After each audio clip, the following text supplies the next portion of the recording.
Saudara-saudara sekalian, saya mengharapkan dari seluruh abnaul khairat, seluruh umat Islam, agar benar-benar memperhatikan masalah pendidikan agama ini.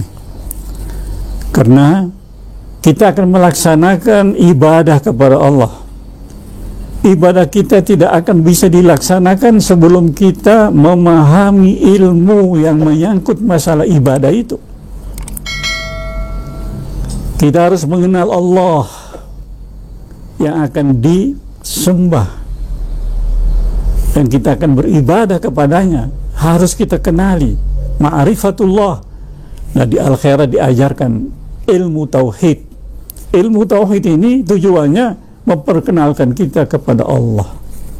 Sejak di ibtidaiyah anak-anak sudah diajarkan man khalaqas sama, man khalaqas syamsa. Ini pertanyaan di madrasah ibtidaiyah dalam masalah tauhid. Siapa yang menciptakan langit? Allahul ladzi khalaqas sama. Allah lah yang menciptakan langit. Man khalaqas syamsa, man khalaqal qamar. Juga jawabannya Allah. Ditanamkan tauhid kepada anak-anak didik kita sejak kecil supaya mereka mengenal Allah Subhanahu wa ta'ala. Ini baru pelajaran yang sangat-sangat mendasar sekali. Kita harus kenal kepada kepada Allah yang kita akan sembah. Kemudian melaksanakan ibadah salat, puasa dan seterusnya juga harus didasari dengan ilmu. Bagaimana Anda mau salat kalau tidak tahu cara-cara salat? Nah, ini dasar-dasar untuk kita melaksanakan ibadah kepada Allah. Nah, ini semuanya dipelajari di madrasah-madrasah ibtidaiyah. Bagaimana caranya melaksanakan ibadah? Imam Ghazali mengatakan ilmu itu adalah imam, ibadah itu makmum.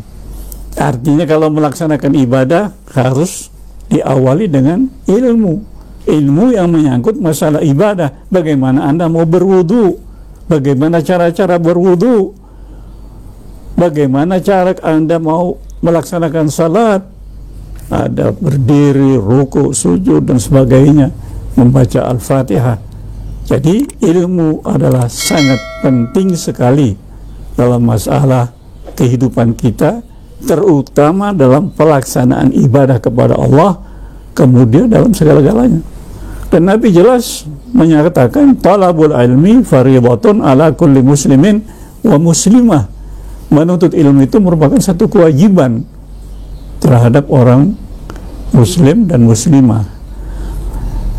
Alhamdulillah, dulu Habib Idrus waktu pertama-tama berjuang di daerah ini, di Palu, ketika itu zaman penjajahan, tidak ada sama sekali bantuan dari pemerintah, karena pemerintah waktu itu penjajah Belanda. Tapi sekarang kita dalam dunia merdeka, pemerintah Indonesia memberikan bantuan dana untuk pendidikan umumnya, termasuk pendidikan agama. Dan sekarang ini setiap kepala desa ada punya dana khusus dari pusat, cukup besar. Oleh karena itu kewajiban atas seluruh kepala desa, tentu camat dan bupati, terlibat semuanya, harus menghidupkan pendidikan agama, madrasah-madrasah yang ada di desa-desanya masing-masing. Dituntut oleh Allah kalau mereka tidak melaksanakan tugas ini, karena guru-guru itu gajinya kecil.